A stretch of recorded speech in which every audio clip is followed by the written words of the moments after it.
হোঁচট খেয়ে বিশ্বকাপ শুরু করা হট ফেভারিট স্পেন ঘুরে দাঁড়াতে সময় নেয়নি। উত্তর আমেরিকার বিশ্বকাপে দলটি এসেছে চ্যাম্পিয়ন হতে। তার ছাপ দ্বিতীয় ম্যাচ থেকে তুলে ধরে স্প্যানিশরা।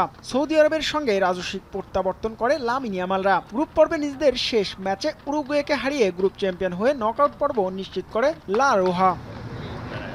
গ্রুপ পর্বের লড়াই শেষে স্প্যানিশরা যখন নকআউট পর্বের জন্য প্রস্তুত হচ্ছেন, তখন যেন দুশ্চিন্তা ঘিরে ধরেছে কোচ লুইস দে লা ফুয়েন্তেকে। যেখানে ভুল করলেই টুর্নামেন্ট থেকে ছিটকে যেতে হবে, ভেঙে যাবে দ্বিতীয়বারের মতো বিশ্বকাপ ট্রফি উঁচিয়ে ধরার স্বপ্ন।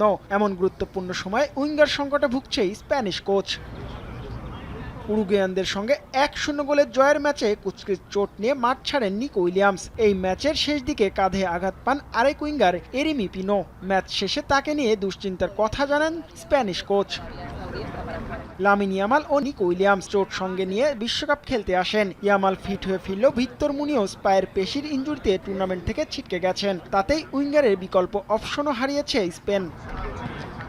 এই দুঃসময় কাটিয়ে উঠতে বিকল্প ভাবতে হচ্ছে ইউরো চ্যাম্পিয়নদের। উইলিয়ামস, পিনো ও মুনিয়েসরা খেলতে না পারলে গাভিকে লেফট উইংয়ে ফেরাতে পারেন স্প্যানিশ মাস্টারমাইন্ড। এই পরিকল্পনাতেই প্রথম ম্যাচে কেপ ভার্দের সঙ্গে মাঠে নেমেছিল স্পেন। যদিও সেই ম্যাচে গোলশূন্য ড্রতে হতাশায় শুরু করতে হয় বিশ্বকাপ।